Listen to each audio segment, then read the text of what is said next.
I'm here. Right. Oh, we turned it off again.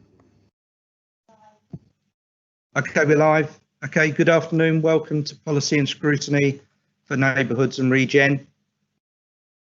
My name is Councillor Michael Best and I'll be chairing the meeting this evening, or this afternoon and this evening.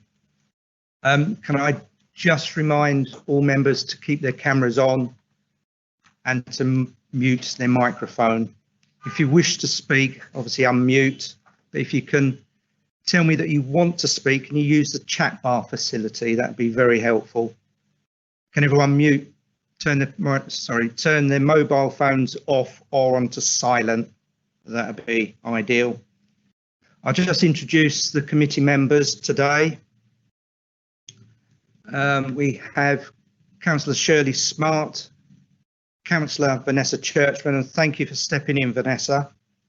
Councillor Chris Quirk, Councillor John Medland, and Councillor Julie Jones-Evans when she joins, and Councillor Tig Outlaw.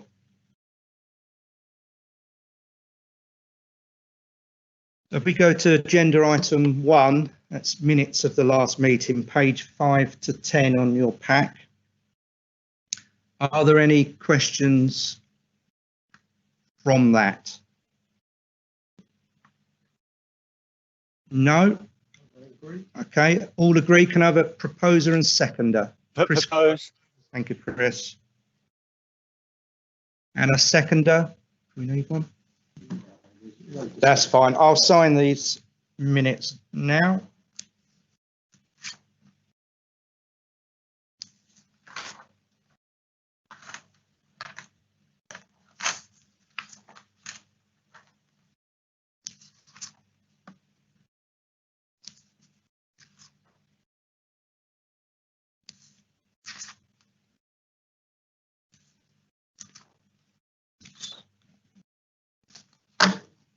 Okay.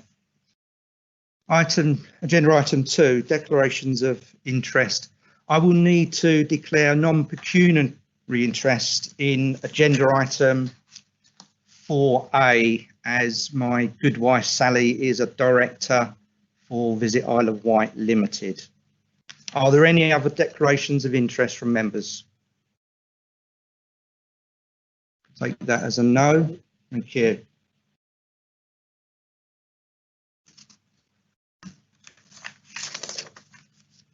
Public question time.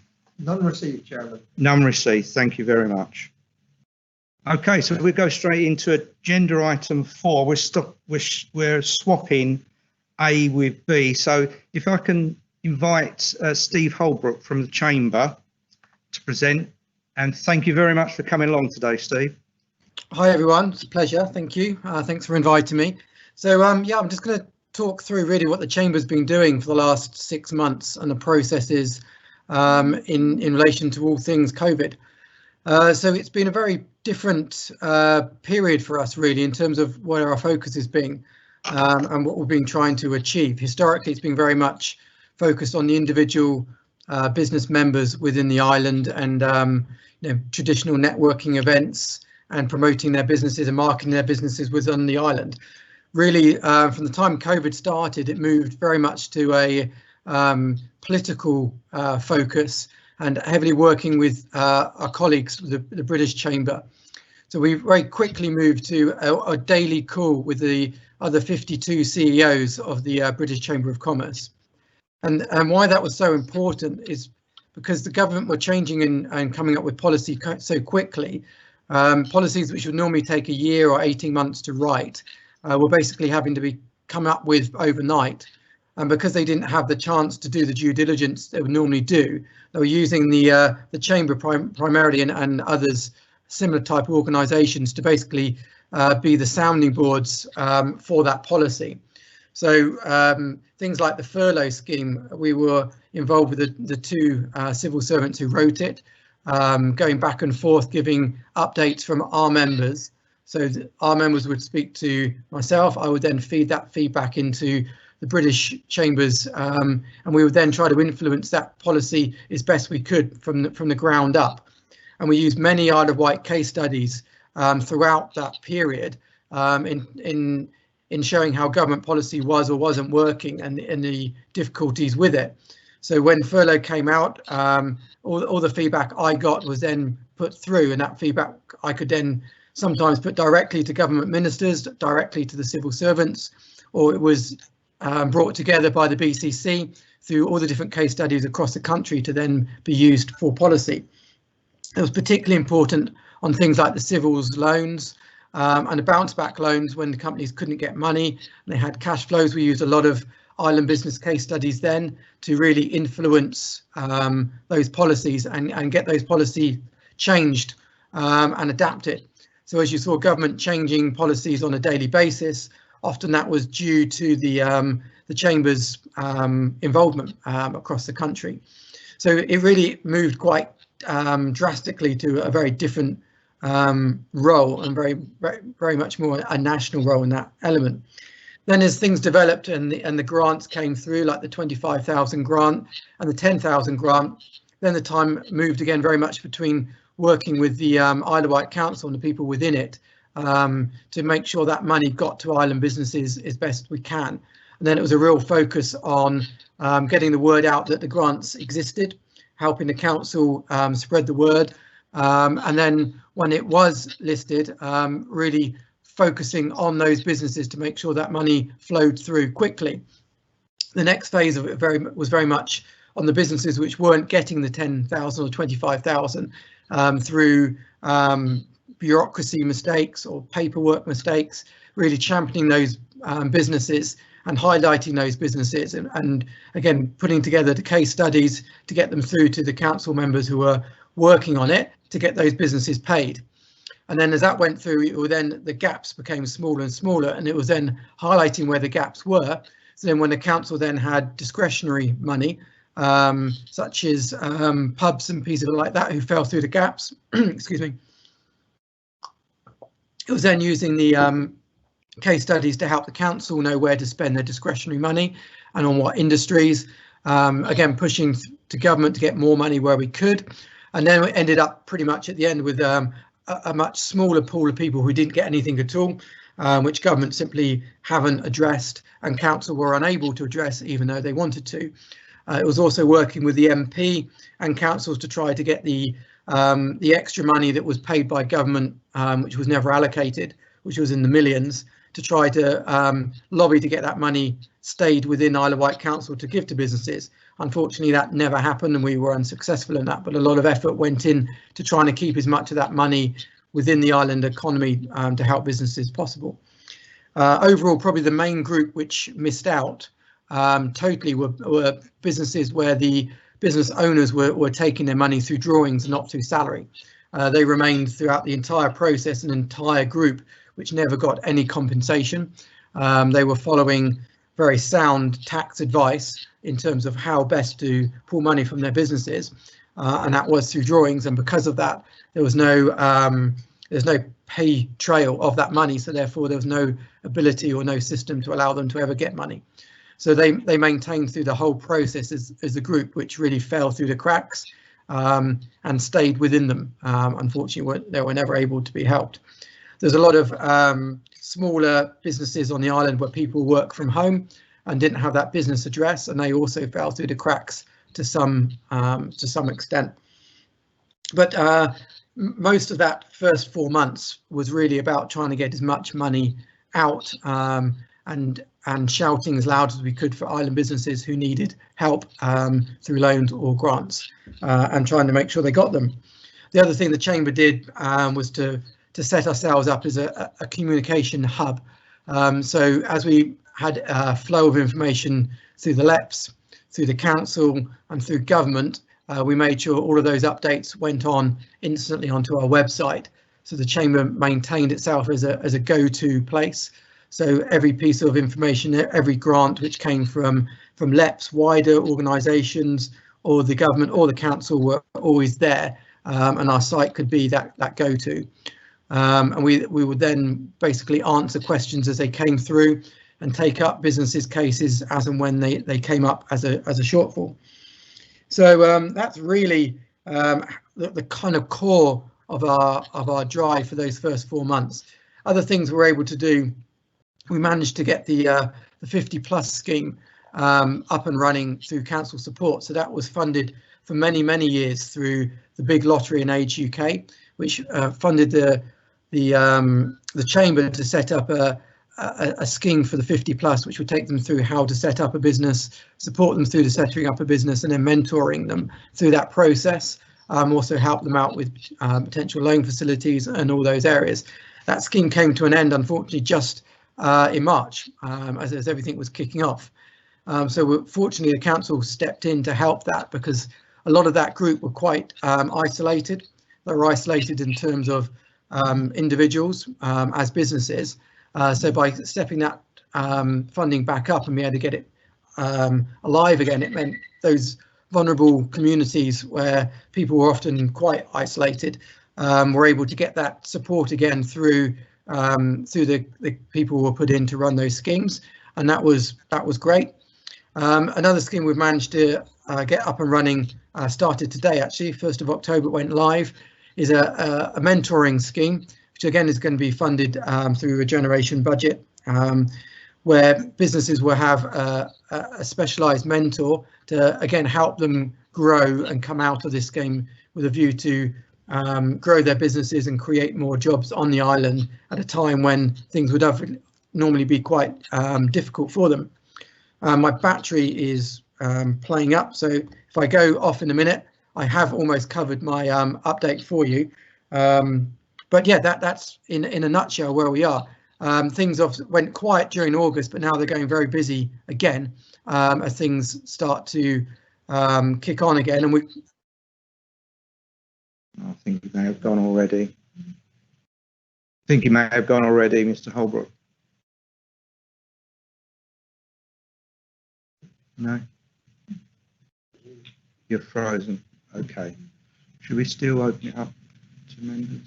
If members have got any points. Okay, it looks as if Steve's battery has died.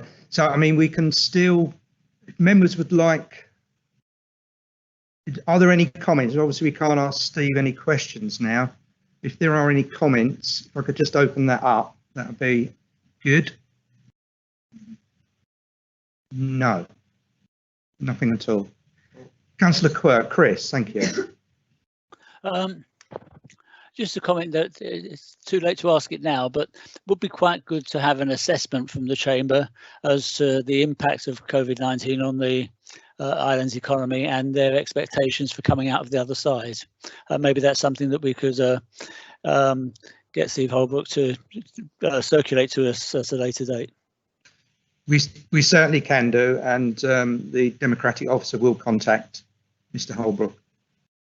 Thank you for that, Chris. Are there any more comments? Vanessa, Councillor Churchburn, thank you. Right, I just think he should be congratulated on all the work that he's done to try and keep the island up and running as a business community still.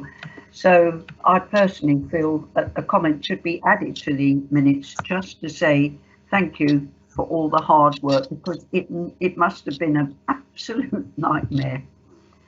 Thank you, Chairman. Thank you, Vanessa. That's duly I'll noted. second that. Councillor Quirk to second. Thank you very much. Okay, if there are no further questions from members, I will invite in Mr. Will Miles, Managing Director for Visit Isle of Wight Limited. And I do thank you, Will. I know we had some difficulties yesterday, and I'm so pleased that we got over that. So if you'd like to present to us, that would be great. Thank you. Okay, thanks for that, Chairman. From Visit Isle of Wight's perspective, COVID-19 couldn't have happened at a worse time for the island and island businesses. Just as businesses who are in partial hibernation over the winter were coming out, spending their monies for the various things that they do in the winter, to suddenly be shut down and as part of the lockdown, and quite understandably to do that, I get that, but it couldn't have happened at a worse time. So In addition to that, Visit Isle of Wight, we actually had a large major marketing campaign ready to go live on the 23rd of March in London, and to promote the island for Easter and beyond. So I had to pull that at the very, very last minute because we couldn't have all these lovely images of the island being up there when we're being told to stay at home and not come here. Plus, a little bit of a waste of money. So we've managed to negotiate that for later in the year. We had to look at all of our activities and everything that we did, and we had to look at our business model, and also when COVID-19 happened and when it was happening and when we were put into lockdown, we had to look at the finances of the organisation as well. So we took some of our team and put them onto a furlough basis to enable us to operate. So during all of this summer and partially after lockdown finished, we were a small team of 4 people actually operating with what we were doing. So what I'm going to share with you is a result of that smaller core team that ran that. We had to withdraw all of our promotional messaging from online, from various different mediums. We had things booked in local, in various press options, Country File magazine, all these different things. We had to pull that and ensure that we got the messaging just right. So the only part of the organisation that was operating with that was our social media, and we kept our social media running. Not saying come to the island, it's lovely, but it was all about that emotional contact and that emotional messaging to when we're ready, you'll be able to actually come back and see us. The island is waiting was the phrase that we coined, and we used that alongside our colleagues at Isle of Wight Council, at the Chamber, at our ferry operators, to actually use that, and that one message that everyone was actually telling, one island message that was going out off island and on island as well. We had to pivot our business completely. Our job ultimately is to market the island and to promote the island off the island, but we had to pivot our business, turn it round and look at all of the information and look at our businesses as to how we could support all of our businesses and bid levy payers. A lot of the stuff that Steve talks about previously before his battery ran out was all about giving that information and getting that information across to the businesses to ensure that they had the right information to collect the grants, to ensure that they were doing the right thing, to ensure that they were doing looking at the government guidelines. And like Steve, we had a COVID-19 hub on our industry website, and each and every day for approximately 3 months, we would send out a daily update by e-newsletter out to all of the island businesses, giving them that information so that they had it firsthand, which is a huge undertaking in its own right. The messaging that we did sometimes was correct at 10:30 in the morning, but it was wrong at 4:30 in the afternoon. So if we are putting stuff out on social media, that messaging there was correct at the time we did it, but comments would come back in and we would see that and it wasn't correct. So you have to change continuously all that time. I do have a couple of bits I'm going to share with you, and I'm going to show with you as to some of the stuff that we actually did to ensure that we got our message out there properly. So I'm going to share my screen, and hopefully down to the skill of Sarah McDonald and her team of getting me doing this. Let's hope this works. I've got everything absolutely crossed for this. Sure. I'll share my screen. And I'm going to share an actual video with you.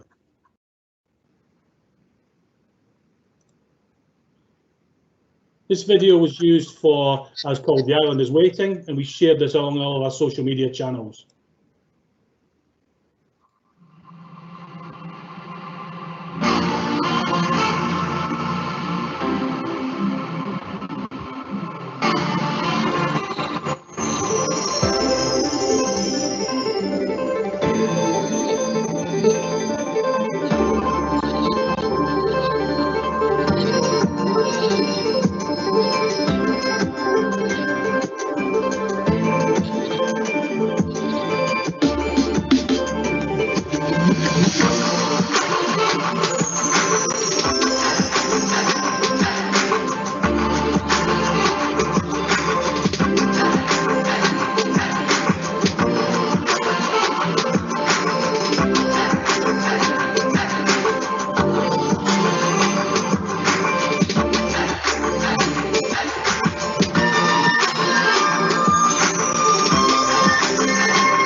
Impressive. As you can see, it's pretty inspirational and was quite an interesting piece to do. Another piece that we did, and we worked alongside Wendy Pereira and her team to deliver this, was just before we were opening up, we looked at how we would inform visitors and how we would inform our customers, how we would inform staff, and how we would help with local people to understand about being safe, being confident, knowing before you go, and having that good to go element. So this is something we pulled together, and this was alongside and working with Wendy Pereira and our team, but we delivered this for you.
And I just have one last one, which I'll play now, so that we so that I can move off this, if that's okay. And it's about this is a TV ad that we've created, which actually features over the Sky Channel networks, and this was created actually during our lockdown period as well. So here we go.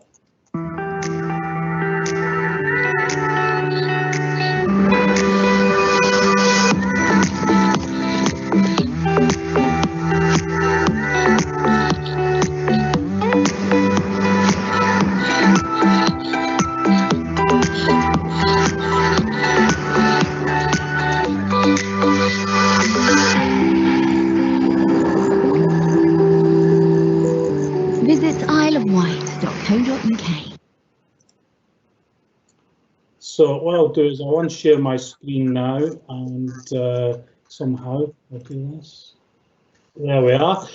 These are just three of the pieces that we've actually created and delivered out to give that information out to people, to inspire them to come back to us after lockdown was finished, and to make them.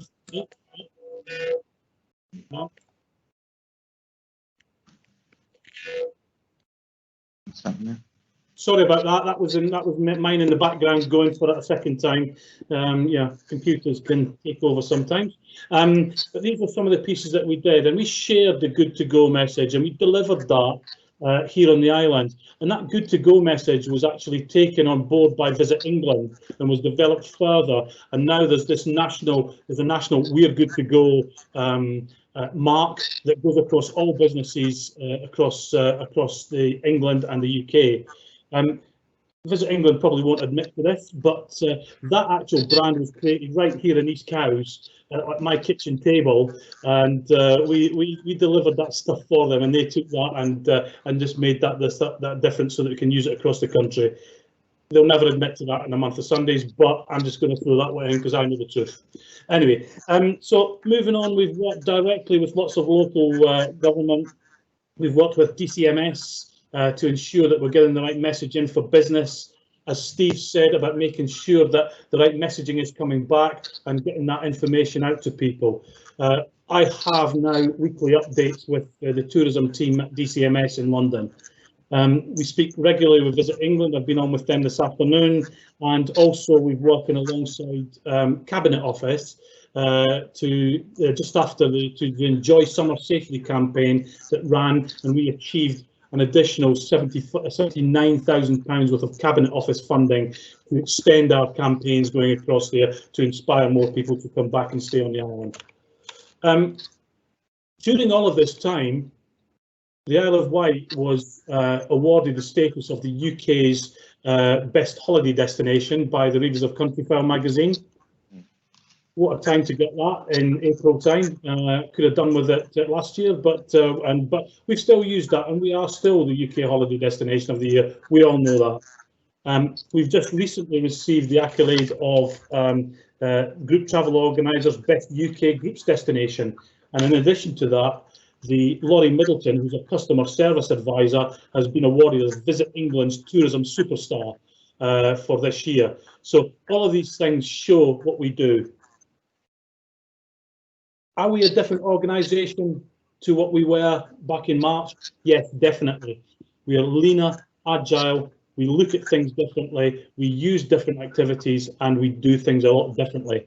I could go on with a lot more different things, but I think that's just enough for you to get your teeth into at the moment. That's great. Thank you very much, Mr. Miles.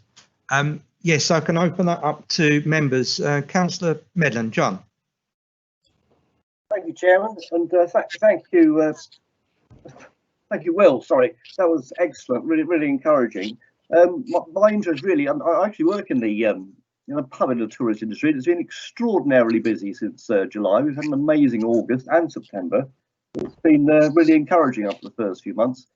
What I'm wondering about is how you see what's going to happen next year. Obviously, things will now get very quiet as once we get past the change of hours and it gets cold and miserable.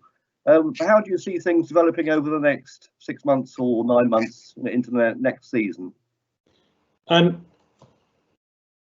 lot of the time we are quite a seasonal island, and my job is to try and extend that going forward, which we always try and do, and we look at various different things. However, what you're saying is how's business going to be? There's a piece of research, it's called a Hotel Solutions piece of research, which says potentially that over the next 6 months, coastal tourism and seaside tourism businesses, we could potentially lose between 25 and 30% of the businesses within the next 6 months.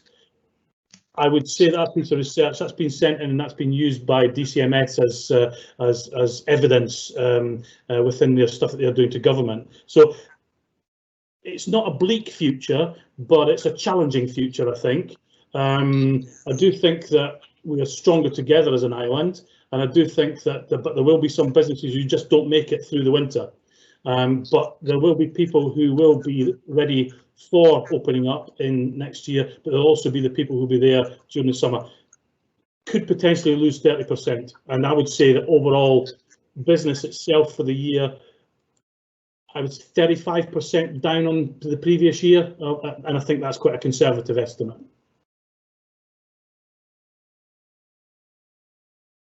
I can actually, if you wish, I've just come off a Visit England call this afternoon where they showed me a thing called a sentiment tracker, which is actually a piece of research which actually shows what people are thinking.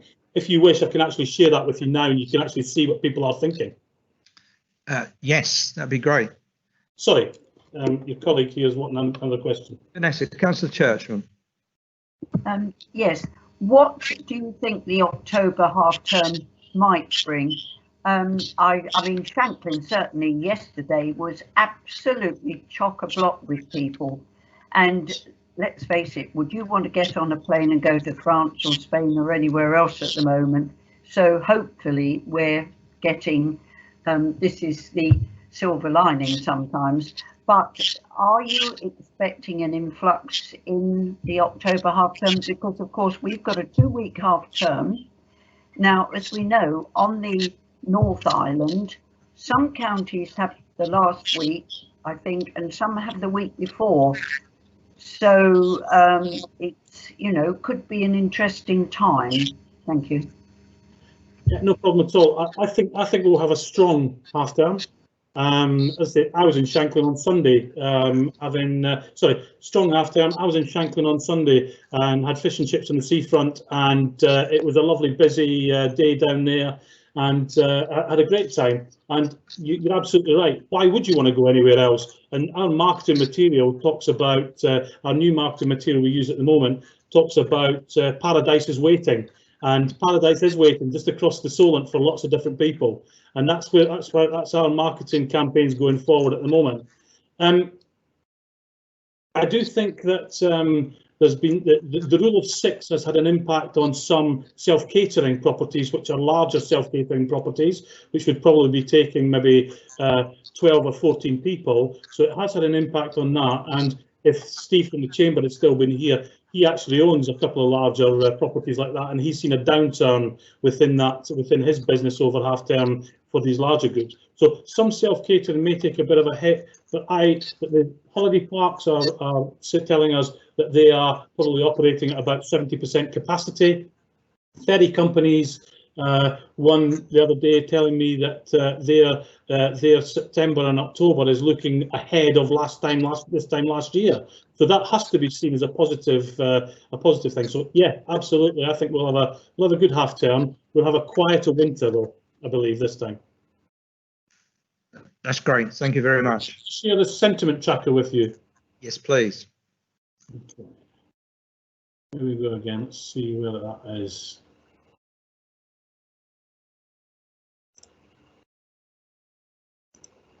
So this document you can see now, which is a piece of research that has been done by Visit England and Visit Britain alongside a company called BVA, and they've actually asked 1,500 people on an omnibus research since the 18th of May how they are feeling, how they are doing, and how they will look at their mood and their perception and the sentiment about actually going away on holiday. Now, this is 34 pages, so I'm not going to rattle through all this with you because we'll be here till bedtime. But if you look at page 9, I've got showing you there the change in this. If you actually look at the previous waves, it's all been the worst is still to come, down quite low. Things are going to stay the same. But in this last wave, which was actually researched on the 14th of September. This actually shows that the increase of 58% of the people interviewed, which was at 41, are now thinking that the worst is still to come. That's quite scary. But equally, we've still got 42% thinking things are going to stay the same and the worst is past. So there's that confidence factor within there. Taking it down to that next page, if you actually look at on the right-hand side there, the proportion expecting normality by December, look at how it's come down from wave 6. 39% of people were thinking it was fine there. In wave 15, which has just been released, 6% of people think it's going to be back to normal by December. That is not falling off the cliff, but the confidence is falling away because of the things that are happening at the moment. So these are just two. I mean, this is a huge piece of research, and as I say, I could show you a lot more, but we'd be here till Christmas. And as such, I can give you the actual link. Go have a look at it yourself. It's on the Visit Britain website, and you'll be able to see that there. Without a doubt, that'd be ideal. Okay, thank you very much, Will. Are there any more questions from members? Councillor Quirk, Chris.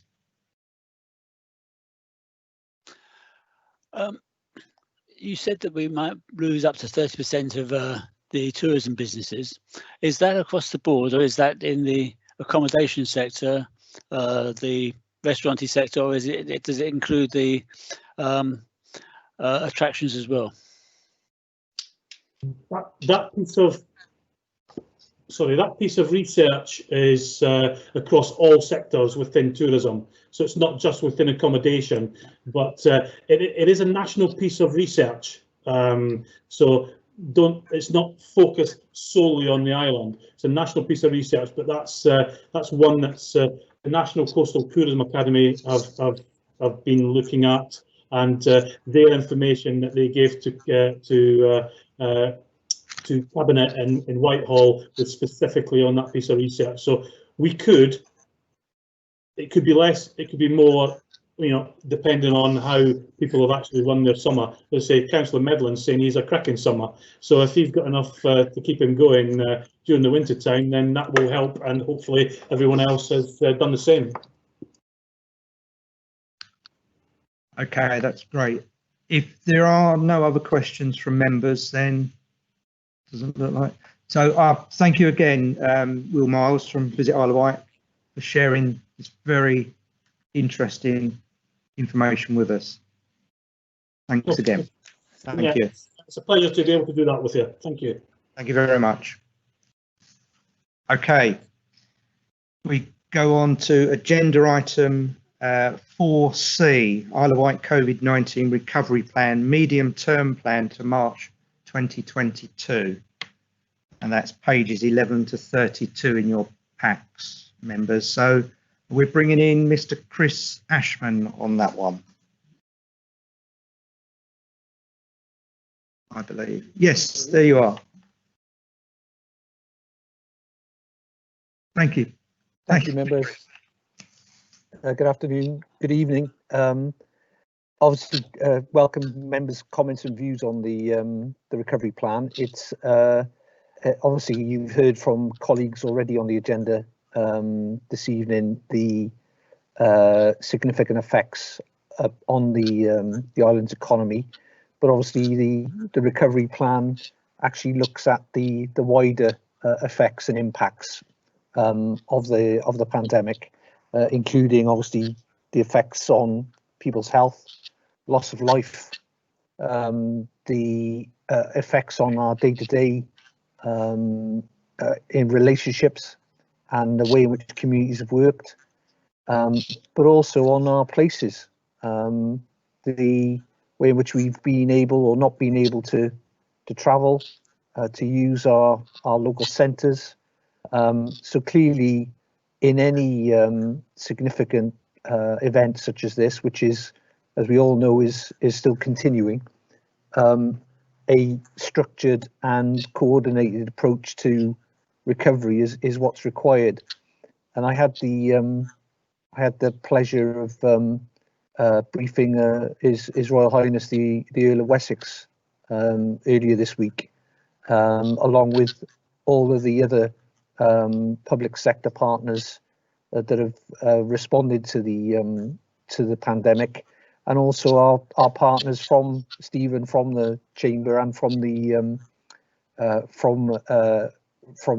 voluntary sector, Mike Bulpit as well, all in the same room, really, demonstrating or reporting to His Highness the collaborative effort that the island has really placed in responding to the pandemic.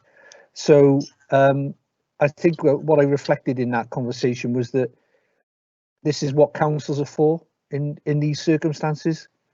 If there's one organisation, if there's one entity that is looked to in times of crisis, in times of emergency, to provide that reassuring, protective environment, it's a local authority. And I think most, if not all, of our residents would agree that in the case of the Isle of Wight Council and its relationships with its partners, we've gone beyond the minimum expected in terms of providing a coordinated and comprehensive response to the pandemic, and of course we continue to do that. And I think that's what's made considering the recovery issue very difficult, because clearly at any stage we may find ourselves having to deal with a local lockdown example, and having to reactivate all of the community shielding arrangements, for example, that were prevalent, and any proposed activity to further our recovery may be immediately set off track or set back. So it's going to be a difficult challenge with this plan to be flexible and respond to not just threats and issues, but also to opportunities that might present themselves. The government has been generous in what it's trying to do to help businesses in particular so far. It's also supported some of the issues we've faced in delivering services, and it's highly likely that different government departments will help with the recovery agenda. So being able to meet our needs to those of national funding programmes, for example, will be quite important. So obviously I recommend the recovery plan.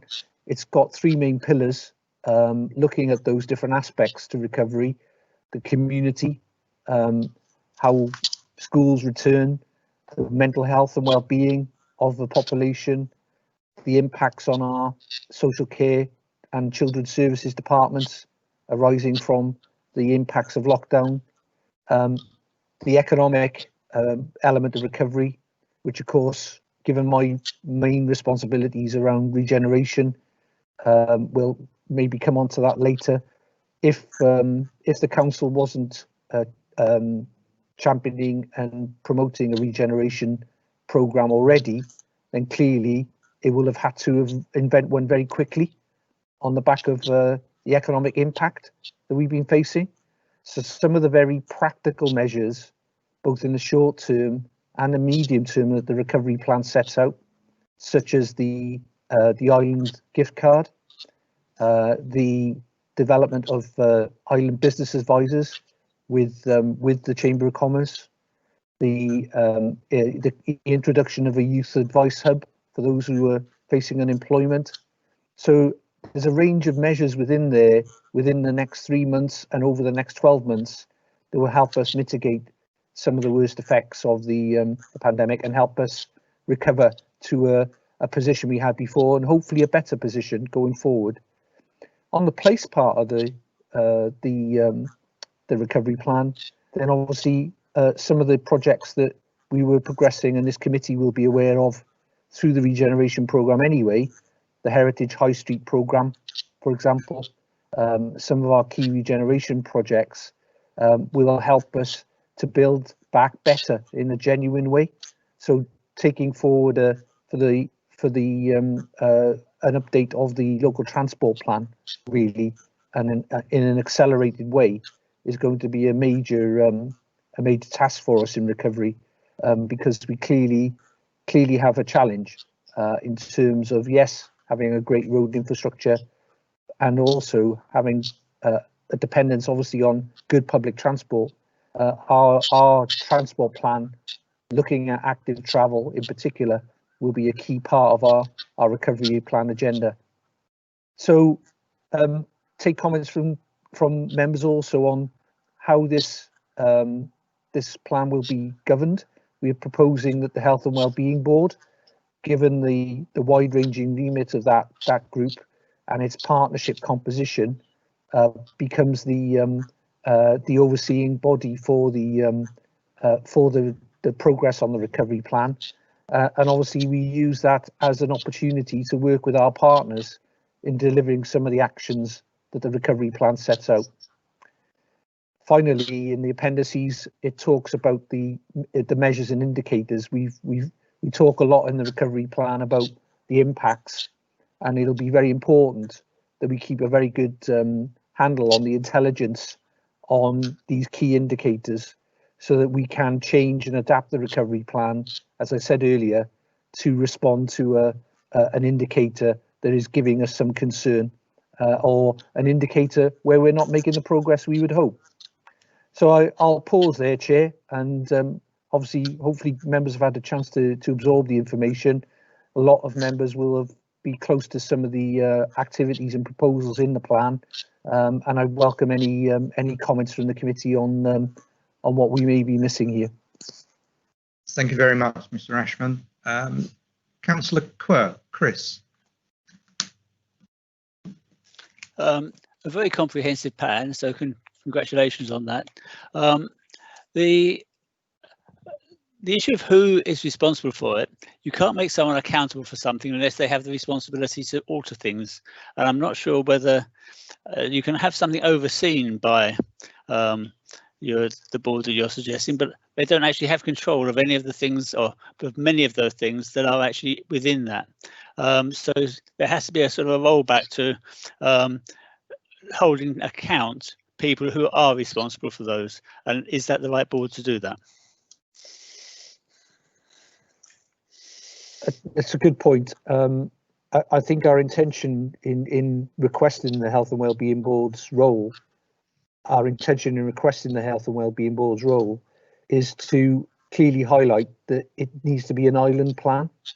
So whilst the health service, for example, will have developed and rightly set out how they plan to recover the delivery of other operations, for example, do their active work in the communities again. Clearly, there are some issues, particularly around mental health, where a collaborative effort and a coordination between the different agencies is going to be required, and that the Health and Wellbeing Board provides that. There is a proposal that to the Health and Wellbeing Board that a representative from our economic board, the Island Economic Board, is joining the board to oversee the plan, because again, a lot of the activities under the economic recovery part of the plan are being progressed through the partnership economic board. So as I say it, this sounds quite bureaucratic, but I think Councillor Quirk hits the nail on the head, really, in that you need that oversight. And whilst the cabinet, and obviously, our cabinet in particular, will be the almost the executive for this plan from the council's perspective, there are elements in this plan that don't rely just on the local authority. They rely on others and other partners, and we need a partnership vehicle to oversee that. Okay, thank you. Councillor Quirk, Chris, again, thank you. No, I accept that the executive authority has to stay with the executive, but the oversight is a different issue, so I'm quite happy with that. A few practical issues in the plan. In terms of place, which I obviously have something of an interest in, the long-term elements are things that were pretty much there anyway, and they may have shifted slightly time-wise, but if it's over 12 months, that doesn't show. There is a slight optimism possibly in the 50 homes at Branston Farm in the medium term. Mr. Ashman? That optimism is driven by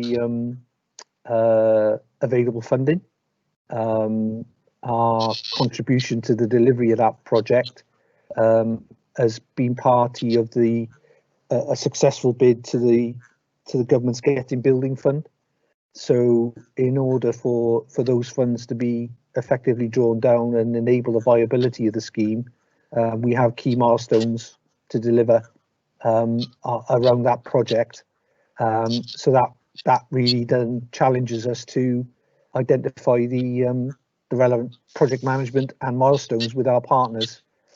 There is a big if. The homes element in particular will be dependent upon Homes England funding for the housing association partner to deliver that project. But the overall funding cocktail does require those timescales to be achieved. Good luck. Thank you very much. Are there any more questions from members? Wow. Okay. On that note, I will say thank you again, Mr. Ashman, and thank you for your comprehensive report. Oh, thank you. Thank you, Okay, thank you. Go on to agenda item 5, public space protection orders. The consultation, that's 33 to 52 in your packs, members. I believe we have Mr. Alex Mims coming in on that one.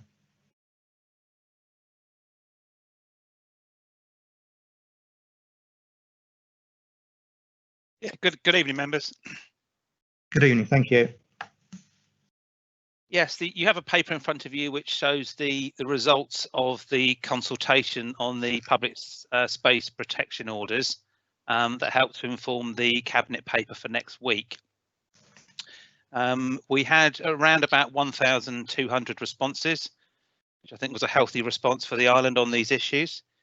And they are related to two things, just to make it quite clear, dog and alcohol control. Despite what was reported in the press earlier in the year, these orders actually are nothing new. Although they're a new piece of legislation, they only actually replace what was there before, which was the designated public places orders that we've had and successfully operated for many years. So whilst we've had those for many years, we still went out to consultation on the things that we've had for many years, just to make sure that the public still feel that those areas are important. It's probably worth just saying, on top of those, there were some other measures that we also went out to consultation on, because we had a lot of public comment on these. And just to be clear about what they were, the new measures were that we should seek the public's view on having dogs on leads in our cemeteries. Not to ban dogs on cemeteries, I will make that quite clear. Dogs on leads in cemeteries, which was something that was reported incorrectly. Yeah. The second was actually to have dogs on leads in fenced off playgrounds.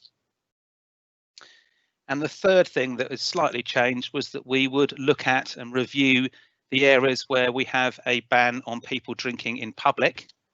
And due to public pressure, we extended that to include Shanklin, the consultation around that, and a slight extension in Ryde, so that we actually included the beach area where there have been some problems, I think, particularly along the Yapley area. So what you've got in front of you is the results of that consultation in that table, and that came in largely through electronic means, although we did have some written inquiries, not many, but some written inquiries, and we did go out into certain towns, and the environment officers led some discussion groups around those issues.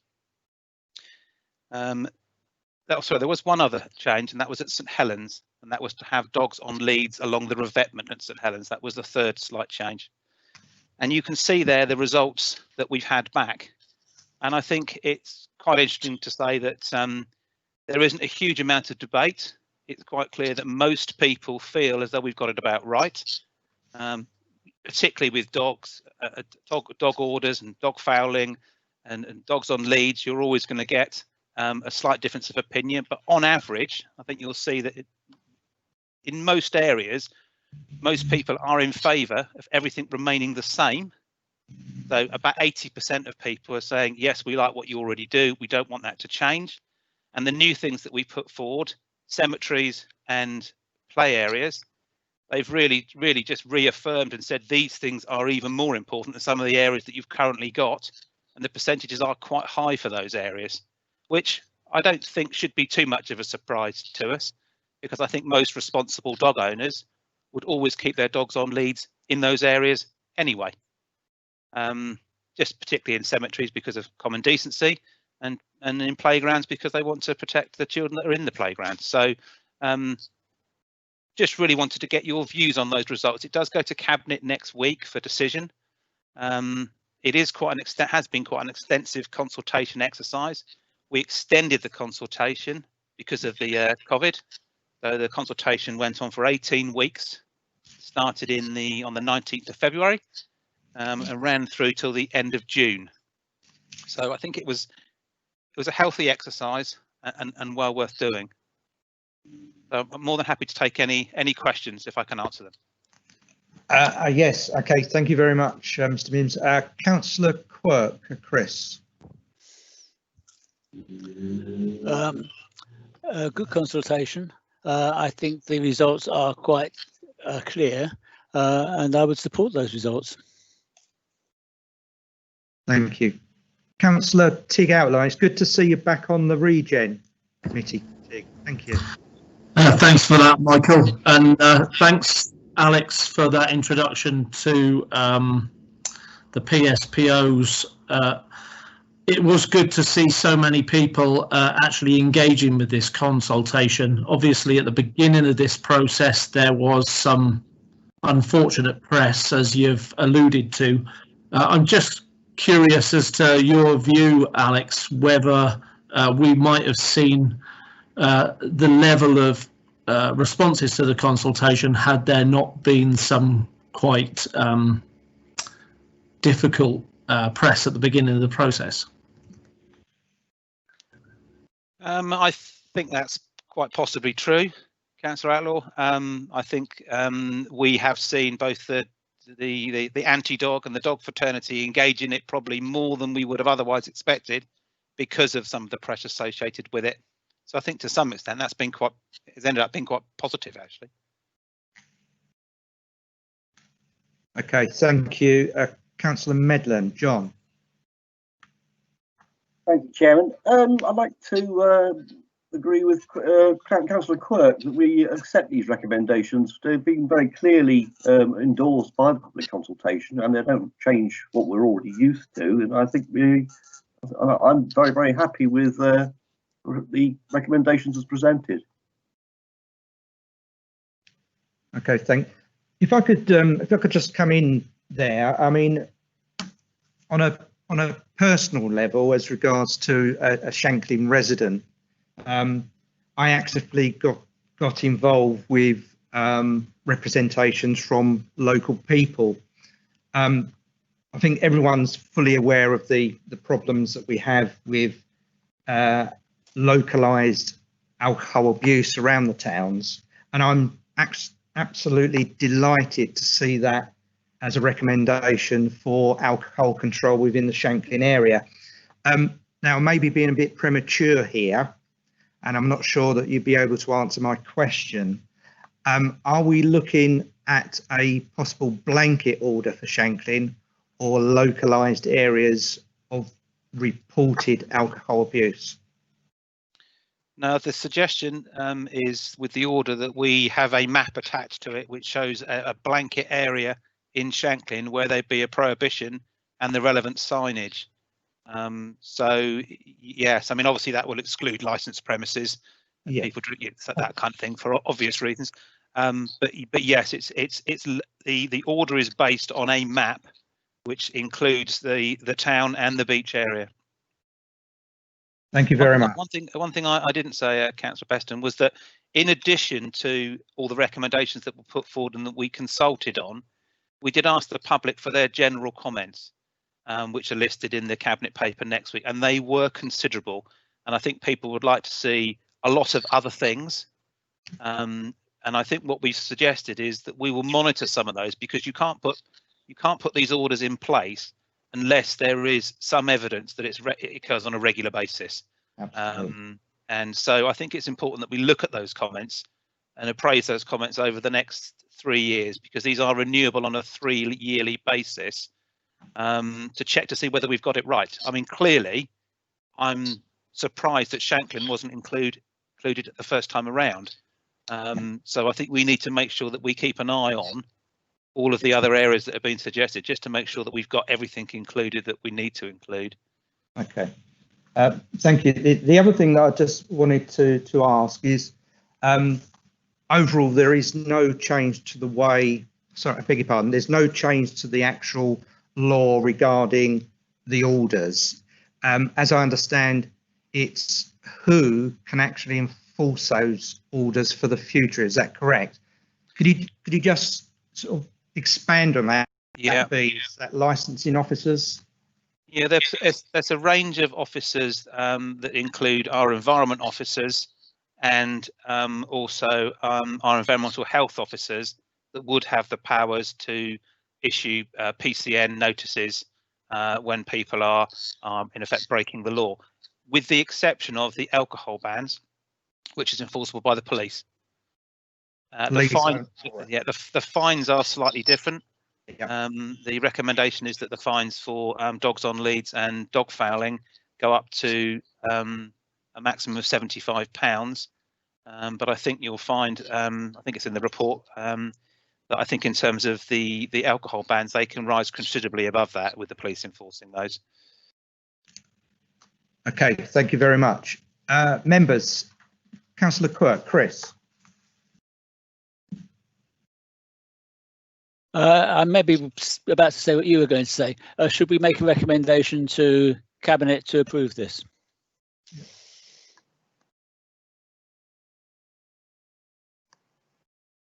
So, okay, I will certainly endorse that, Councillor Quirk. I mean, could we have a show of hands? So, Councillor, you normally go round. Right. Okay, I'll call out the names then. So, Councillor Shirley Smart, yay or nay? That's a yes. Councillor Vanessa Churchman. For. Councillor John Medland. Yes. Councillor Chris Quirk. For. And Councillor Tig Outlaw. For. And I don't believe Councillor Jones Evans is with us. No. Okay. Chairman, you voted? And I will be absolutely for that. That's a unanimous decision. Thank you very much. I believe you're on for the next one, Alex. Agenda item 6, pavement parking. Yep. Pages 53 to 74 in your packs, members. Okay, I wasn't necessarily prepared for this one because really all this is information that's come from, which I've read, which has come from central government on the issue of pavement parking, which has been a thorny subject for every area outside of the City of London for many years. Within London, they've had this legislation in place whereby civic enforcement officers, our parking guys, can actually place a penalty charge notice on a vehicle if they park on the pavement. So this document is really about the consultation process that the government are putting in place around pavement parking. And in quite simple terms, I think it lays out the issues of pavement parking in terms of the difficulties it places on people that are disabled, pushchairs, etc., and would allow local authorities in other parts of the country to do exactly what happens in London. I think the view is that obviously, and I think what we need to try and reinforce from this paper is that you want us to be part of the consultation process, take people's views on that.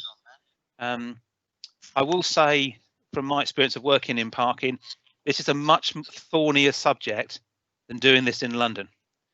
And it is not as simple and as straightforward as areas of the country that aren't rural areas, because clearly what we've got is a very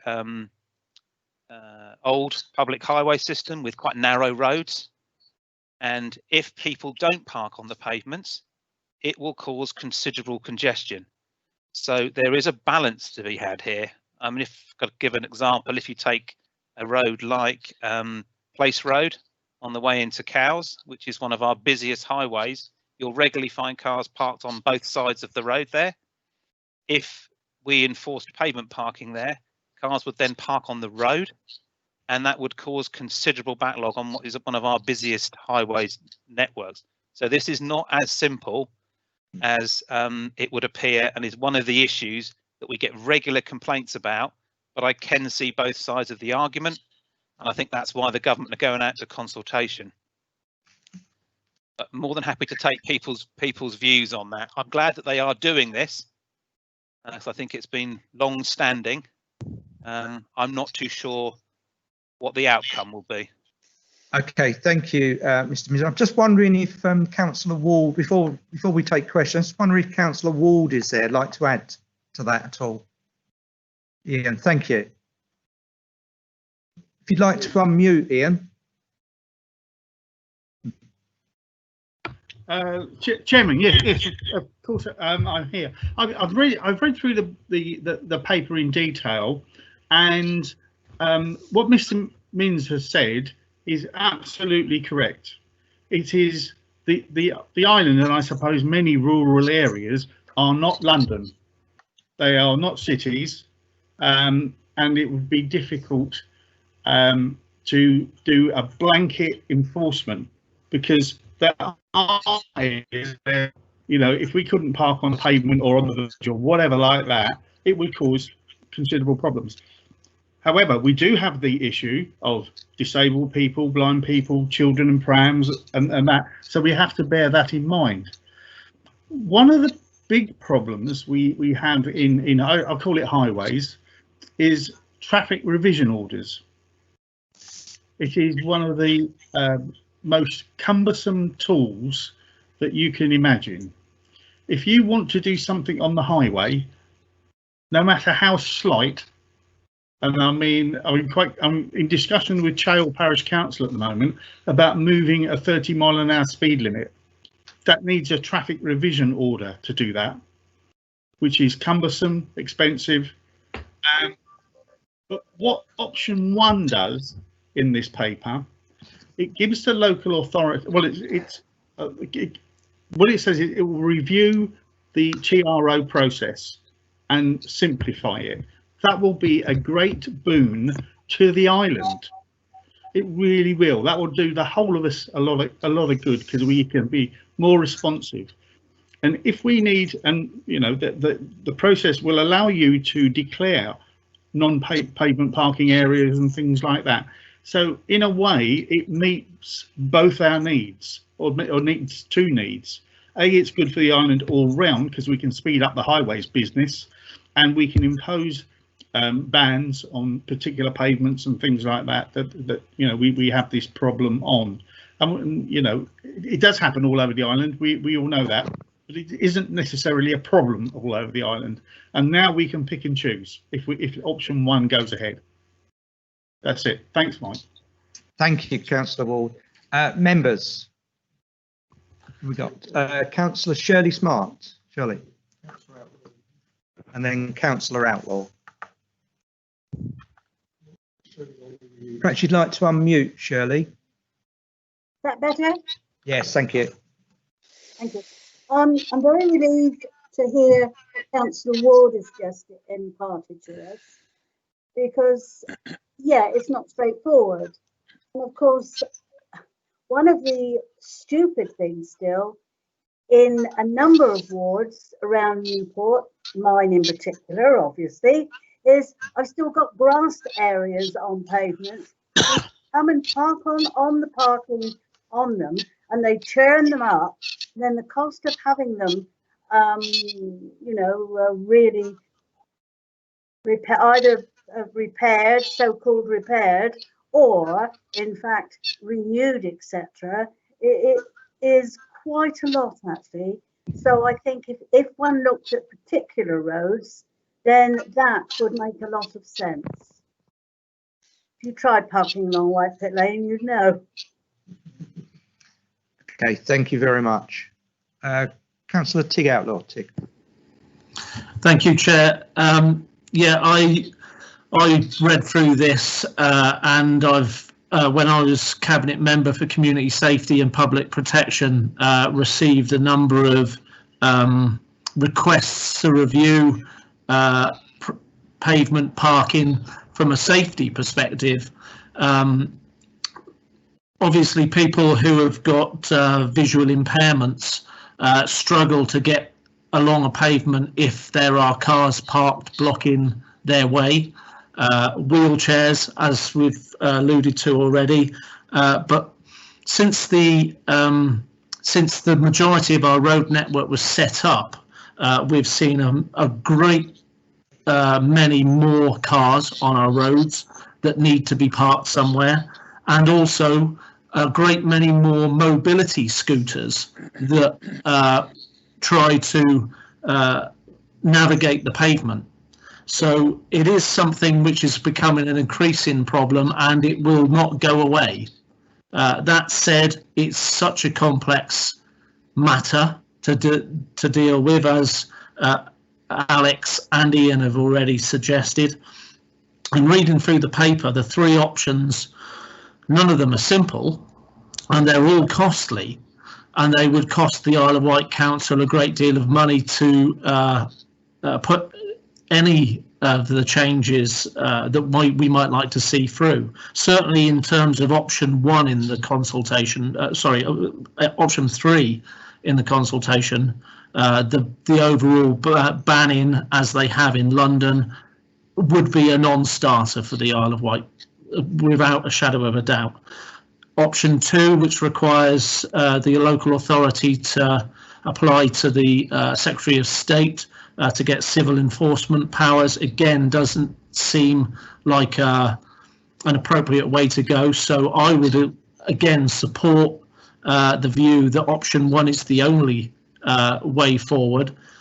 And I note from the paper that a further consultation is continuing this year on the relaxation of the rules around the TROs. I think we should wait to see what that brings, and if the Isle of Wight Council can give their views, their further views into that consultation to see the TROs simplified and the time consuming and burdensome nature of them reduced to something which is manageable, that would be the best way to go, and give the Isle of Wight Council the flexibility to deal with the key issues in some people's wards. I'm sure they have. I know I have 1 or 2 in Lake which keep on cropping up. If we could have that flexibility, that would be much better. So I would personally recommend that we support the Isle of Wight Council partaking as much as possible in the consultation relating to the relaxation of the TROs. Thank you. Thank you, Chief. Before I bring in Councillor Quirk and Councillor Hastings, is there anything that Mr Mims and Councillor Ward would like to add? Not for me, Chairman. Mr Mims, Alex. I think I'll just reinforce what Ian has suggested around the TROs. We could, at the moment, actually make a case for stopping pavement parking by putting a TRO in place. That's nothing new. The issue is exactly as Ian has suggested. That process is incredibly time consuming, and the consultation around that incredibly difficult, because you'll have opposing, obviously people living in the street who park on the pavement against those that, so it's a very difficult process. So just to reinforce that, and this paper, if we go for option 1, it's not going to change that. Unless they change the TRO process as Ian has suggested. So just to reinforce that, really. Thank you very much. Councillor Quirk. You just need to be very careful with this one, with the consultation process. There are a lot more people who drive cars. There are people who use wheelchairs or who are blind and use a white stick, and yet the impact on them is quite dramatic. And I think you have to sort of have a maybe not the sort of approach that we normally have, as 70% said this, therefore we do it. I think that's a different case in this instance. Thank you. Councillor Steve Hastings.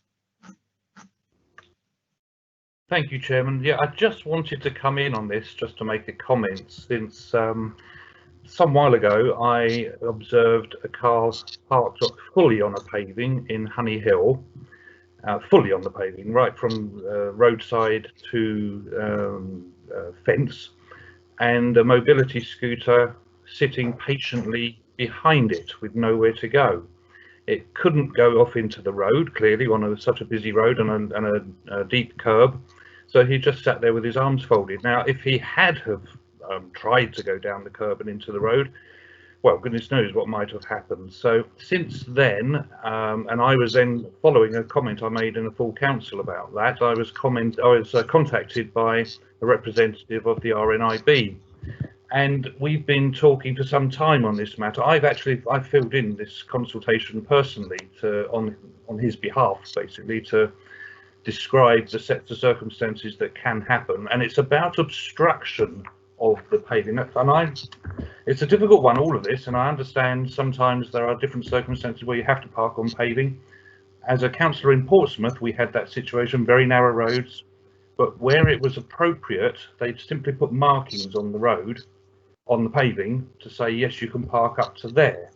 And if you park over that, you'll get a ticket. But that left enough room for a mobility scooter to get past, or a tram and so on. But in some cases where someone just literally blankets the whole paving out, that's obstruction. And we can't do anything about that as a council. It's a police matter. Police are very busy. We don't have enough of them for a start, and they're very busy with very important matters. So for them to come and deal with that obstruction probably isn't going to happen. In this case, it didn't happen. So I quite like option 2, that we should actually have the enforcement powers for unnecessary obstruction of a pavement. It doesn't mean you're going to use them all of the time. You don't go throwing it around everywhere, but where it's appropriate and you do need it, why shouldn't we have that power? Thank you. Thank I you. bring in Councillor Medland. John. Thank you, Chairman. I was going to actually make a very similar point to Councillor Hastings. My reading of this is that if we have option 1, we have a sort of like a patchwork approach of TROs. Even if they're simplified TROs, we still know they're a pain. The third option is, I think, utterly ridiculous, because the amount of signage that would be required for all of the different exceptions would be ludicrous. I mean, either of these options to me suggest a great deal of bureaucratic work and wasted time. Whereas with this universal power in option 2, at least we've got this kind of, you know, it covers the whole island immediately, but it's only applied where it's clear that the parking is inappropriate. So I think there's actually a lot of sense in looking at option 2. Thank you very much. Councillor Churchman, Vanessa. Yes, as we've already stated, complicated problem. I sit on an organisation for Ian, Councillor Ward, called Patrol, and that is parking and traffic regulations outside London. And there's a big discussion at the moment, which is where the consultation document has come from, about pavement parking. Now, some of the people who sit with me on that committee are like us, big rural areas, with towns and villages with very small sized streets. And I would say to you that part of the problem has arisen through planning, because planning have certainly under a Labour minister, John Prescott, said you didn't need to build parking when you built houses and apartments. And that compounded an already difficult problem, made it even worse. Our current planning, and I have to laugh to myself when it says a house can have 1.5 parking spaces. Now, sorry, you know, that's coming from Mars in my book. We're exacerbating the problem by not putting in enough parking areas. And if you think a bit about it, the Western economy has been built around the car, and you can't suddenly, after 30, 40 years, do an about turn. I have a big problem in Haylands, where it isn't cars parking on pavements cause the problems, it's white man van. Now that is worse. A second problem is cars are not necessarily wide enough, but they all have enormous wing mirrors. And people who don't put them in, and this is causing, again, them to park further across the pavement than they would have in the past. I said, such a complicated thing. And really, whatever you do, you'll upset one section of the public, if not the other. And I'm sorry to be so negative about it, but we have to understand all the problems, not just the one or two. And I think the idea of where you have a wideish pavement, draw a line down the middle, which is wide enough to take a pushchair and or a mobility scooter, and then say a car can park on the pavement, but not across that line, is a very good idea as a start.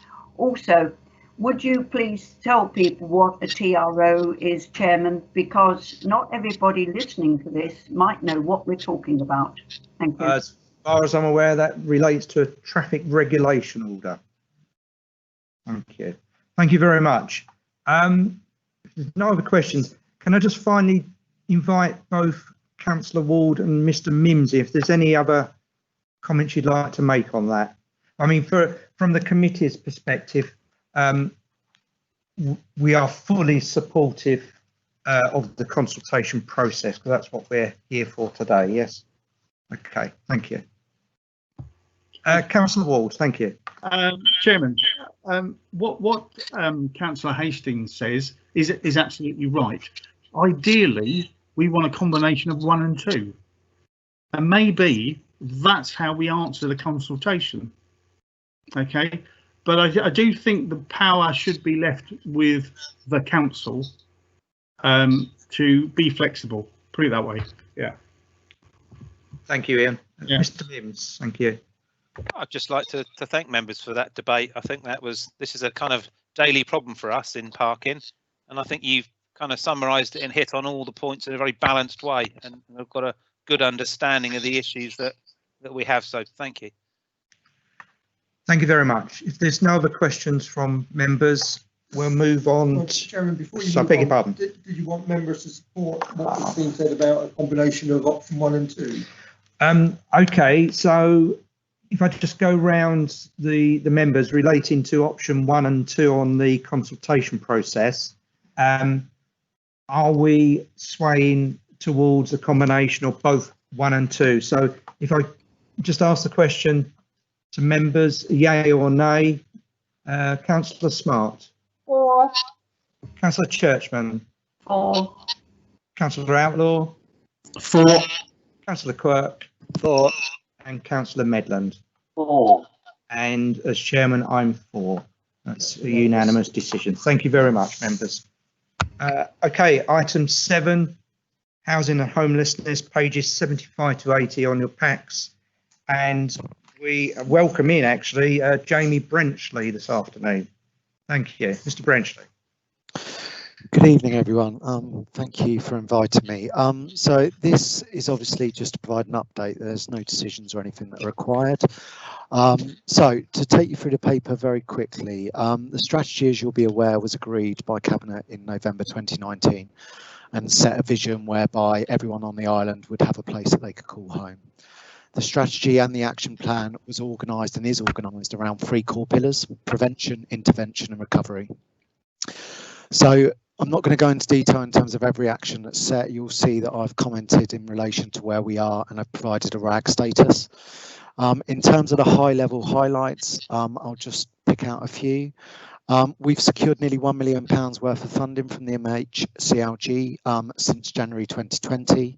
We've got a 100% success rate, and the most recent being the £527,000 that we've got in response to COVID-19 and the government's call to get everyone in and to keep everyone in. And that's something that thus far we've done very successfully, and we've continued to receive government support in relation to our plans. We've developed an alternative to bed and breakfast for households with children. So since the start of this year, we've not placed a single child in bed and breakfast. And again, that is something that we're hugely proud of, and something that we're really passionate about, because children ultimately are our future, and it's vital that they've got a stable, safe place whereby they can do their homework and access meals and so on and so forth. And that's something that we worked very quickly to address, and we continue to be successful in relation to that action. We've reduced rough sleeping by nearly 88% in less than 2 years. The last count that we completed officially was autumn 2019, where we've reduced the figure from 24 to 11. The last snapshot that we took in September had that figure down at 3. For me, one person is still one person too many, but it continues that positive trajectory and shows the continued progress and improvements that we're making in relation to the work that we do as a council, but also in collaboration with our partners. We've commissioned a new single homeless pathway and a new family accommodation scheme, which is a much more modern, psychologically informed, strength-based approach designed to understand people's journey to homelessness and help them overcome and recover, depending on what narrative that has led them to that situation. And we've created a virtual tenancy academy as a tool to give households the skills and knowledge to be able to manage tenancies both now and in the future. There's still a lot more to do. As I just alluded to, one person sleeping rough is one too many. One child not having a safe, stable place that they can call home is one child too many. But we remain committed to ending homelessness and rough sleeping here on the island. The next couple of months will focus on the following. We're continuing to build on our recovery from COVID-19, looking at short-term and long-term plans to ensure that we're able to respond to the emerging needs, but ultimately in the future are able to prevent people falling into crisis. We need to continue to complete the actions that remain outstanding as outlined in the paper in front of you. And we need to look back to look forward. So it's vital that we also take some time in the next couple of months to analyse what the needs been over the last 12 months in order to inform the next 12 months, whereby we'll be working with partners to outline what key actions that we need to take forward as a mechanism to help us continue on the positive trajectory that we've been on for the last 18 months. That's all that I'm going to say in relation to the paper. Happy to take any questions. Thank you very much. Okay, can we open that up to members? Thank you. Councillor Quirk, Chris. Showing my ignorance here, can you tell us about the SARA certification and what's involved and why it's good? So the NPSS, so National Peer Support Service, were commissioned by government about 3-4 years ago now to develop a gold standard for homelessness prevention.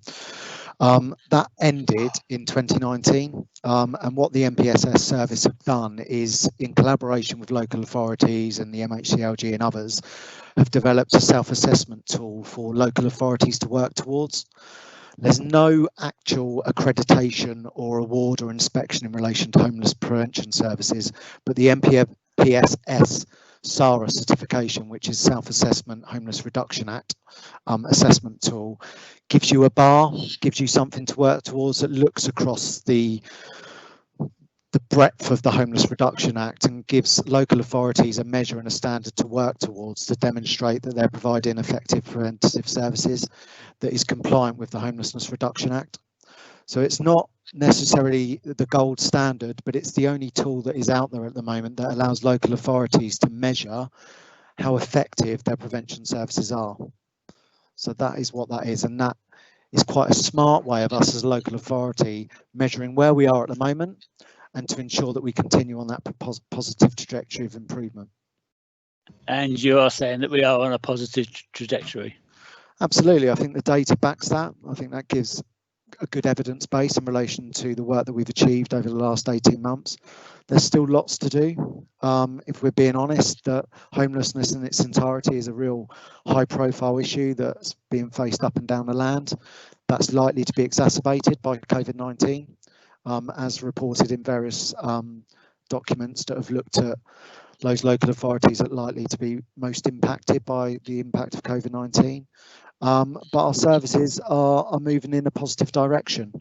We're starting to engage partners. We've got that enthusiasm and motivation across the system to look at what we can do together, because I think there's now a recognition that in order to address homelessness, in order to end homelessness, and in order to meet the objectives that sit within other departments, within other organisations, it's vital that we work together as a mechanism to stop people falling into crisis and to meet the needs that often present within society. And mental health services, substance misuse services, adult social care, children's services. There's a real appetite at the moment, a real buzz for us to look at how we can do things together in collaboration as a mechanism to meet the whole needs of people and households and children, and that's really exciting. Good. Okay. Thank you very much, Mr. Brenchley. Members, Councillor Outlaw, Tig, thank you. Thanks, Chairman, and thank you, Jamie, for that assessment. It sounds like you're doing some very positive work, and I'm sure the Isle of Wight Council is very grateful for what you're achieving. I've got a question. It's my understanding that the temporary ban on landlords evicting people ended on the 20th of and I believe that's correct, unless it was extended. Have you seen any impact of that ending of the ban so far, or do you expect to anytime soon? What the government have done in summary is in effect staged the eviction freeze. So there are evictions that now are able to be implemented. However, as of the 29th of August, any new notices need to be for a minimum 6-month period, unless there are certain circumstances that are presenting, such as 6-month rent arrears and or antisocial behaviour. As a local authority, we have been incredibly busy, I think, throughout the period of COVID. On average, over the last 4 to 8 weeks, we've received 45 approaches from households each week, presenting as at risk of homelessness. However, what that's not transferring into is people that are needing us to provide emergency accommodation. It's not leading to an increase in households with no place to stay, no home. There is risk as we move forwards that could change and people could fall into statutory services whereby we do have to provide some form of emergency accommodation. But so far, locally, we seem to have a common sense approach that's being applied. Landlords are working with us, they're working with their tenants and trying to find solutions rather than resorting to more punitive measures, which would obviously lead people to be homeless. Some of the biggest issues and pressures that we're seeing at the moment is the relationship breakdowns, and people actually falling out of relationships and therefore not having a place whereby they can keep themselves safe. So that seems to be the bigger pressure at the moment. So the presentations we're seeing are more around the single households rather than families, but it's something we're monitoring closely. But thus far on the island, we seem to be able to resolve and manage what's presenting. Okay, thank you very much. Members, it's quite embarrassing. If we could take a 5-minute recess, I need to move my car out of the car park. I was going to get locked in. So again, thank you very much, Mr. Brenchley. And we'll just go resume in 5 minutes. Thank you. Thank you.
Can you hear me, members?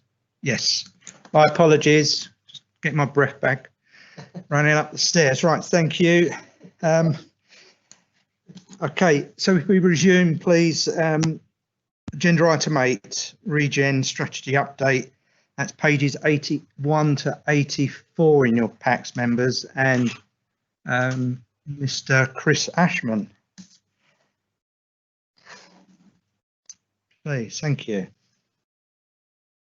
Hello, Chair. I'm still here. Thank you. Just obviously, just to repeat from my earlier comments at the recovery item, Chair. Obviously, the assumption might be that some of the key elements of the regeneration strategy may be seriously impacted by the impact of the pandemic, and what we're actually experiencing or identifying is that that hasn't been the case. There has been clearly an impact on the construction industry, particularly in terms of the pausing on key construction sites such as house building on the island, but that was actually quite a limited period. So in that sense, the current sites that are coming out of the ground are now back on track and progressing well, and that's in terms of a general picture rather than specifically linked to the council's regeneration projects. But the general interest in the islands as a place to invest has definitely increased as a result of the pandemic. There's a clear appetite both by those seeking to acquire property, but also those looking to invest and potentially utilise our proposed investment in broadband infrastructure as a new base, bringing obviously the quality of work-life balance that we all enjoy to a much greater audience. So in that respect, some of the doom and gloom that you might expect, and obviously you might hear nationally regarding the impact of the pandemic, we as a result of the work that's been done over the last 3 years, we actually have a strong foundation on which to promote our island's recovery. So some of the key projects which members of this committee are familiar with have moved along in their next key milestone. The ones that are long-term in character, the ones that require the necessary planning permissions, those that require the necessary feasibility and design work, those continue to move forward as scheduled in the regeneration programme. And obviously, as I touched on in the recovery item, we've had to obviously accommodate some new initiatives, particularly in the economic development area and the skills area, that we weren't necessarily committing a lot of resource, staff and time to and funding to until the pandemic hit. So just to highlight, obviously members will have the update report, and just to pull out some of the key points within that. The High Street agenda, which obviously is a significant one, given the absence and reduction in footfall that's occurred because of the pandemic. Identifying high streets as safe places and places that people can return to and can offer a more diverse range of uses is clearly been long part of the regeneration programme. So the baseline now that we return from in terms of the disappearance of people on the high street provides us with a very good benchmark to assess the interventions we're planning, particularly in Ryde and in Newport, in terms of the High Street Heritage Action Zone programmes. So they got underway over the summer with dedicated project officers. They're 4-year programmes with a range of activities around the public realm, around improving shop fronts and trying to bring more housing into high streets. So members will want to potentially consider the progress of that programme as potentially as a separate future agenda item for the committee. But I think it's just a little bit too early at the moment to for the committee to add some significant value. Lots of obviously community engagement around those projects as well. And some members may have noticed in the report that the concept of the place plan is now starting to gain traction in other parts of the island. So Cowstown Council, along with Northland Parish Council, are in the middle of developing their place plan at the moment, and East Cowes Town Council are also progressing a new town plan. So what this is doing is it's providing us with a more engaged and involved local perception of what regeneration looks like and what the local priorities are that can help us then obviously respond in terms of actions and projects under the regeneration approach. Most importantly, in a challenging financial climate, it obviously pools the resources of the private sector, the community and voluntary sector, as well as the two tiers of the councils in those areas around a common agenda that we can then obviously maximise the resources that we have available. So obviously I commend the place plan approach to the committee, and obviously we're encouraged that other areas of the island are following Newport and more recently Ryde in developing their own place plan. On the projects themselves, I think it's worth highlighting the key milestone on the Nicholson Road project, a significant extension to an employment business park to complement potential housing growth in that part of Ryde. Some significant challenges around infrastructure, which the planning committee recognised and acknowledged in the conditions they placed on the application. But the permission of an outline permission for the scheme and detailed planning for the first phase for a community hub, a new potential new GP's practice is obviously a very significant step forward.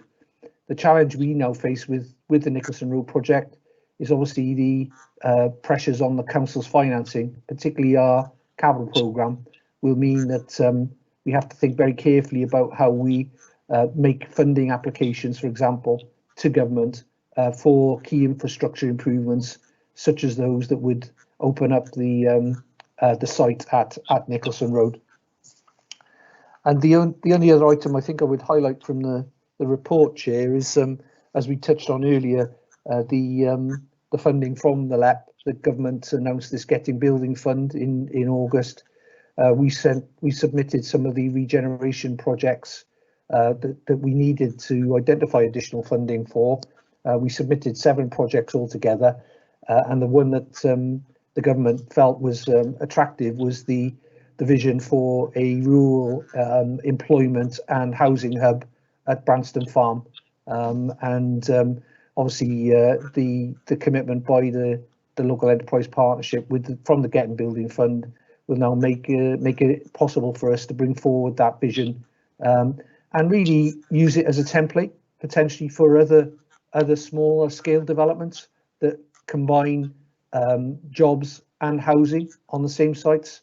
And I know again with Councillor Outlaw on the call and the previous work of this committee on looking at housing and what's the right template for development on the Isle of Wight. The council is now really with the Branston project trying to lead by example with its partners in evidencing the types of development, sustainable development, that can take place on the island. So I'll pause there, Chair. Clearly, I'm still excited and proud to be directing the regeneration programme. I'm obviously challenged by the recovery piece that we now have as part of that. But I think we're building on good foundations here, to make the future look brighter than we might think. Thank you. Thank you very much. Can I open it up to members, please? So Councillor Outlaw, then Councillor Medland. Thank you. Thank you, Chair, and thank you for that, Chris. It's good to see the progress on the Branston Farm project. That looks really good. I've just got one quick question relating to the Nicholson Road project with regard to the strategic junction study, which is due in October. Is that something which is going to be a public report? Yes, Councillor, we take regeneration matters forward in Ryde on a collaborative basis. So we have a Ryde Regeneration Working Group that comprises the Town Council, the Business Association, and the Ryde Society, which is a community-based organisation. So we're committed to that group to obviously communicate the results of that study, because their concern is around that infrastructure solution, and I know the planning committee is scheduled to consider other applications in the Ryde area, and equally they will want to have some comfort that there is a proposed roads infrastructure solution. So yes, in short answer to your question, yes, we will be making that public. Thank you. Councillor Medland, John.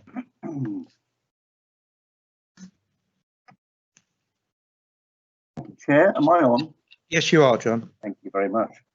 I just want to, I think I mentioned it before in the previous meeting, I'm amazed that this, your team, Chris, are able to cope with such a wide variety of project management. It's extraordinary that you've got this, and now you've got this recovery plan to deal with as well. And by the way, on page 21 of your recovery plan, you say that you think that things might get back to normal in a few months' time. I wouldn't guarantee that. I think we're probably going to be seeing an ongoing crisis, and I don't think we're going to be, I think we're in this for a long haul here. Yeah. I do want to just sort of congratulate you and your team. I think we all should really on the work that you've done. I think it's quite extraordinary the amount of progress that you've made, and I'm very impressed. Thank you. Thank you very much. Councillor Quirk. Chris, you want to come in? Now you've got the planning permission for the first phase of Nicholson Road. Have we got a schedule as to when we might see things happening? I can provide the committee with that, Chair.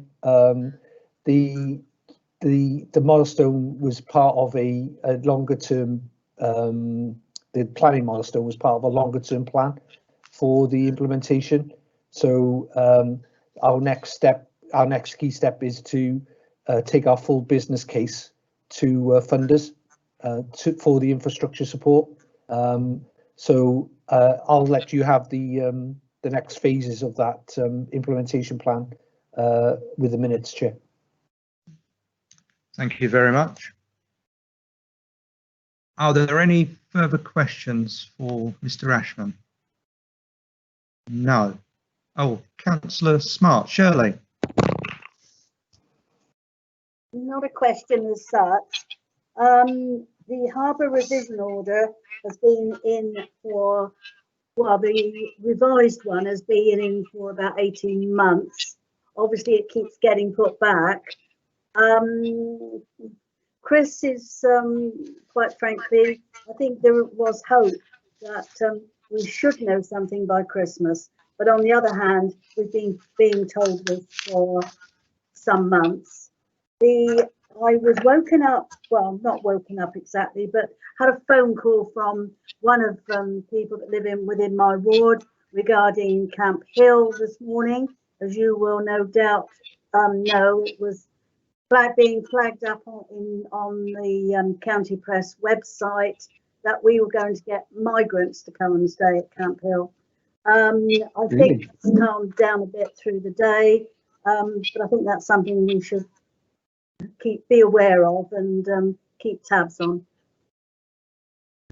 Okay, just one quick point on those 2 points, really, Chair, if I might, for the committee's benefit, is the Councillor Smart's comments about the revision order are accurate, and we have regular telephone conversations with the Marine and Maritime Organisation to confirm the next steps in that process, and they recently confirmed that they will be seeking the parliamentary process to begin on the revision order.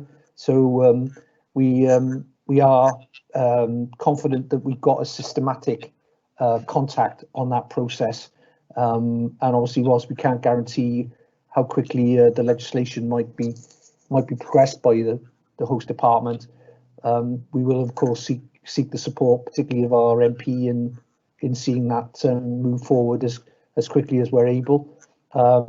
Cabinet is scheduled to consider the master plan for Newport Harbour at its next meeting in November, following the consultation as referred to in the report. And then on the Camp Hill proposition, that one was a news to me in terms of that particular rumour. But clearly we are in conversations with the Ministry of Justice, and there is an opportunity to bring forward any proposals that they might have for the site, and we continue to work with them to enable them to do that. Okay, thank you very much, Chris Ashman. Thank you. Okay, thanks, members. So, thank you. Agenda item 9.9, committee's work plan. So really, there's a couple of things on there to note: the work plan and our agenda building for the 7th of January, delivery of the cycling and walking strategy, the regen strategy, reduction in the council's net carbon emissions, and the local parking strategy. And just going back to our last P&S committee meeting, Councillor Jones-Evans requested that a task and finish group be set up regarding speed limits. That is noted. We are finally bringing the task and finish group to a close as regard to climate change. But what we would like from all members is if the democratic officer sends out an invite for information, if members could respond to that, so we get some idea of who is interested in being on that task and finish group. That's good. The other thing on there is, and I'm noting from the latest forward plan, the cabinet agenda is to consider some items on following the January 2001 meeting. There's 2 items on there. It's a beach management strategy and the parking delivery plan. And I mean, it was very relevant from today's conversation with members, how much information both the portfolio member and the officer got from that. So my request would be, before we get to cabinet, is an active engagement with all policy and scrutiny members on both those particular items if we can. We've discussed it in the past. We seem to be discussing things that are almost coming to a decision. It'd be really good if this committee could actually shape and affect that policy to a certain degree. So if democratic officers noted that, that's great. Are there any comments on that particular item or on the forward plan? I'll take that as a no. Okay, final item 10, members' questions time. None notified, Chairman. None notified. Okay, so dead on 2 hours. Look at that, 7 o'clock, 1900 hours. The meeting is closed. Thank you for your time. Thank you. Thank you, Michael.